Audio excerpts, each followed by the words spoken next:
Habari zenu ndugu zangu, ni wakati mwingine tena, bingwa tiba asili ya Afrika Dr. Imani Mandoto na kupitisha kwenye elimu za mali kale, juu ya mali kale pamoja na mali zinazopatikana chini ya ardhi. Jamani, nataka niwape elimu, ni elimu ambayo watu wengi sana wametaka nizungumzie na nilishawahi kuigusia, lakini leo nitaigusia kwa undani. Katika maisha ya sisi binadamu kuna mali nyingi ambazo zimejificha na zinaweza kupatikana kwa kupitia nguvu za majini na nguvu za mizimu. Sisi waganga, hasa mimi Dr. Imani Mandoto, ni mganga ambaye niliyokuwa na vilinge 7 vya uganga. Ina maana nina elimu ya kuweza kuwatumia majini kuweza kufanya kitu chochote tunachohitaji tuweze kukifanya katika maisha yetu sisi binadamu. Wakati wowote tunapopata changamoto, labda tumepata mgonjwa hatuwezi kujua dawa yake ni dawa gani, tunatumia majini na tunaweza kupata ufumbuzi. Na wakati wote tunapotaka kutafuta kitu chochote kilichojificha, tunatumia majini na wanaweza kutupatia hicho kitu na tutaweza kukipata hicho kitu. Kwa hiyo hivi karibuni kuna watu ambao wametaka nizungumzie elimu ya mali kale. Elimu ya mali kale. Mali kale ni mali gani? Mali kale ni mali za Kijerumani ambazo zilizokuwa zimefichwa na Wajerumani. Wajerumani waliishi katika nchi yetu hii, lakini walivyoishi, walivyotaka kuondoka, kuna baadhi ya mali walizozificha. Kama vile kuna pasi walizokuwa wanatumia ni mali, kuna rupia, kuna mercury walizokuwa wamezificha. Kuna vitu vya aina mbalimbali ambavyo nyingi ni pasi, nyingi ni rupia. Kwa hiyo leo nitazungumzia rupia, fufumaki pamoja na pasi za Kijerumani.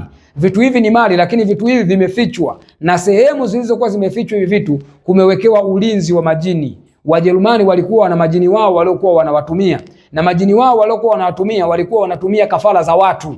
Ina maana walipokuwa wanahifadhi zile mali zao, walikuwa mara ya mwisho wanamtafuta mzee ambaye ni Mwafrika, wanamuweka pale, alafu ule mtu wanamuua. Lakini baada ya kumuua kuna madawa wanamwagia, kisha yule mtu nafsi yake na roho yake inakuwa ni ulinzi pale, unageuka kama jini linalokuwa linalinda pale. Lakini mara nyingi inakuwa ni jini ambalo limetengenezwa, tutumie neno pepo, kwa sababu Wajerumani wanakuwa wameacha mapepo yanayokuwa yanalinda zile mali zao pale.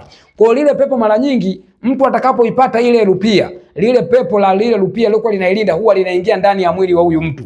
Ndio maana unakuta unaweza wewe rupia ukaambiwa kuna babu fulani yupo sehemu fulani, hiyo rupia anayo, mnafika pale mnazungumza naye, baada ya muda anakuwa anabadilika. Ni watu wengi sana wamepoteza pesa, watu wengi wamepoteza mali zao wakiwa wanatafuta hizi mali, lakini wasichokijua ni kwamba zipo njia ambazo wanaweza kutumia na wakaweza kuzipata mali hizi kwa kuweza kwanza kuvunja nguvu wa wale majini waliokuwa wamewekwa pale. Kitu cha kwanza wanachopaswa kuelewa, majini wanaolinda zile mali za Kijerumani ambazo rupia, fufumaki, wanaolinda hizo pasi, wanaolinda vitu vya aina mbalimbali vya Kijerumani ambavyo vimefokewa chini, mara nyingi wanakuwa ni Waswahili, ni nafsi za mababu zetu ambazo ndo zimewekwa pale. Ni mababu zetu waliodhulumiwa uhai wao na wakaweza kumwagiwa madawa, ndo wakabadilika pale kuwa viumbe vinavyolinda zile mali. Kwa hiyo wakati wowote unapotaka kutafuta zile mali, ni lazima mganga aweze kumulika, kisha ajue ni mtu wa kabila gani aliyokuwa amewekwa pale kama zindiko wa kulinda zile rupia. Kwa sababu Wajerumani sio kama wameua Wajerumani wenzao pale, hapana. Waliua mababu zetu, na kila babu aliyouawa pale na akageuzwa kuwa pepo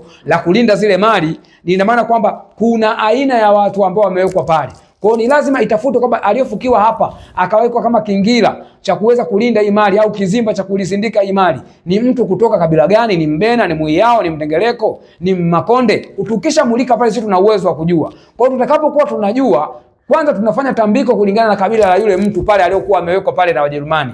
Baada ya hapo tunatafuta madawa ya Kijerumani, tunamwagia pale kwa kuzindua yale manguvu yao waliokuwa wameweka pale. Kwa hiyo nguvu ile itakapoondoa, maana yake tunaweza sasa kumremote na ule mzimu uliokuwa umezindikwa pale unaolinda zile mali, na tukaweza kuumudu na tukaweza kutoa hizo mali kiwepesi sana. Watu wengi wanatumia nguvu, wanavunja zile sehemu, lakini wanakutana na vipingamizi, na mara nyingi watu wengi wanapoteza maisha sehemu kama hizo. Na kitu kibaya zaidi pia, rupia inapopatikana inatakiwa kila mtu aliyoshirikishwa katika ile rupia aweze kugaiwa sawa sawa, hata kama mtu ulimwambia. Sasa mara nyingi watu wanakuwa wanadhulumiana, na hii pia ni pepo jingine ambalo linaloingia kuweza kuwavuruga wale watu ambao labda walitumia nguvu kuweza kuzipata zile mali. Kwa hiyo ninachotaka nikwambie, rupia, fufumaki, mercury, hivi si vitu vinavyotafutwa kwa nguvu, ni vitu vinatafutwa kupitia karama hasa za majini na mizimu kwa ajili ya kuweza kuvipata. Na utakapovipata kwa njia hizo, mara nyingi vitakuwa ndio vitu salama, utaweza kupata mafanikio. Lakini ukivipata kwa kutumia nguvu ama hila, wewe mwenyewe pia hautanufaika na hivyo vitu, vitakutesa, vitakusumbua na vitakumalizia uchumi wako, pesa zako, na utafilisika, na mwisho wa siku utakuja kuona kwamba vitu hivyo ni vitu ambavyo haviwezekani kupatikana, kumbe wewe umetumia njia isiyokuwa sahihi. Kwa mimi Dr. Imani Mandoto nakwambia kwamba wakati wowote unapotaka kutafuta hizi mali kale za Wajerumani, ama unapotaka kutafuta mali za majini kama hizi rupia, mercury, fufumaki, pamoja na mercury, ni lazima uweze kutafuta wataalamu kama mimi Dr. Imani Mandoto ili niweze kufika hiyo sehemu ambako wewe unasema hizo mali zipo, iwe ni kwenye shimo, yani kwenye machimbo, iwe ni kwenye majumba ya Kijerumani, iwe ni kwenye mamiti walioweka, iwe ni kwenye mabwawa, kwenye maziwa, popote zilipowekwa hizo mali. Ukinichukua mimi Dr. Imani Mandoto nikafika hiyo sehemu, kitu cha kwanza nitamulika, nijue mtu aliyotumika kama kingira ama kizimba cha kuweza kuizindika hiyo mali hapo ni mtu wa kabila gani.